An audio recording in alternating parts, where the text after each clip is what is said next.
যে সমস্ত নেতৃবৃন্দ এখানে আছেন ভালো করে শুনুন, যারা ইসলামী আন্দোলনকে যারা বিশ্বাস করেন না, পছন্দ করেন না, আর যে সব অনুসারীরা আছেন ইসলামী আন্দোলন পছন্দ হয় না, তারাও ভালো করে শোনেন, আল্লাহর কালামের কথা কাজে লাগবে। অনুসারীরা আল্লাহর দরবারে ফরিয়াদ করবে, রব্বুল আলামিন এরাই আমাদেরকে গোমরাহ করেছে, তোমার রাস্তা থেকে আমাদেরকে সরাই দিয়েছে।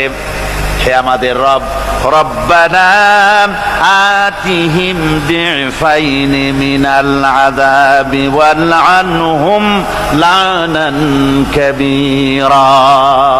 আয় আল্লাহ, আমাদের যে শাস্তি হবে তার থেকে ডাবল আযাব এই নেতাগুলির দাও, আর তোমার কঠিন লানত এদের উপরে করো। এরা আমাদেরকে গোমরাহ করেছে, তোমার রাস্তায় চলতে দেয় নাই। এরা মাঠে ময়দানে বক্তৃতা করেছে, আমরা মিটিং এর আয়োজন করেছি, আসরে রক্ত চলে যায়, মাগরিবে রক্ত চলে যায়, নেতা একবারের জন্য বলে নাই আজান দাও আমরা সবাই নামাজ পড়ি। বলে? জোরে বলেন, বলে?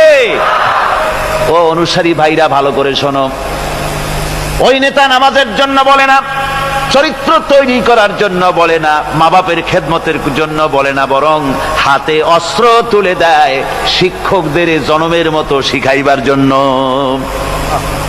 সমস্ত কলেজ ইউনিভার্সিটিগুলি সব এখন মিনি ক্যান্টনমেন্ট। ইউনিভার্সিটি সহ প্রায় 180টার মতো শিক্ষাঙ্গন, শিক্ষা প্রতিষ্ঠান সন্ত্রাসের কারণে বন্ধ। একটা একটা করে একটু একটু খুলতেছে, সব সন্ত্রাসের কারণে। আর এই সন্ত্রাস কারা করছে? কারা অস্ত্র দিতেছে? ছেলেরা, তোমরা বুঝতে পারো নাই, তোমাদের হাতে কলম শোভা পায়, তোমাদের হাতে বই শোভা পায়, তোমাদের হাতের কলম তুলে নিয়ে হাতে যারা স্ট্যান্ড গান তুলে দেয়, তারা তোমাদের বন্ধু নয়, নেতা নয়, বরং তারা তোমাদের জীবনের দুশ্মন। এগুলি কি করে গণ? জীবনের দুশ্মন। ঢাকা বিশ্ববিদ্যালয়, অনেকে গর্ব করে বলেন এটা হলো প্রাচ্যের অক্সফোর্ড। হতে পারে, ছিল একসময়। এখন সেই প্রাচ্যের অক্সফোর্ড এখন হয়েছে ছোট্ট একটি ক্যান্টনমেন্ট। ওই ইউনিভার্সিটির সামনে দিয়া লোকেরা যাতায়াত করতো, আগে আনন্দে বুক ফুলে উঠতো, আমার শ্রেষ্ঠ বিদ্যাপীঠ, এখানেই আমার লেখাপড়া হয়, কত ছেলে এখান থেকে প্রেসিডেন্ট হয়, প্রধানমন্ত্রী হয়, কত কিছু হয়। আর এখন ওই ইউনিভার্সিটির সামনে দিয়ে যাওয়ার সময় মানুষ যখন যায়, যদি রিকশায় থাকে, রিকশা ড্রাইভারকে বলে বাবা জোরে চালা, বকশিস দেব। আর যদি পায়ে হাঁটে তো দ্রুত গতিতে দৌড় মারে, আর আয়াতুল কুরসি পড়ে বোতাম খুলে জোরে জোরে বুকে ফু মারে, আর বলে যে আল্লাহ এই ছাত্রদের সঙ্গে যেন দেখা না হয়।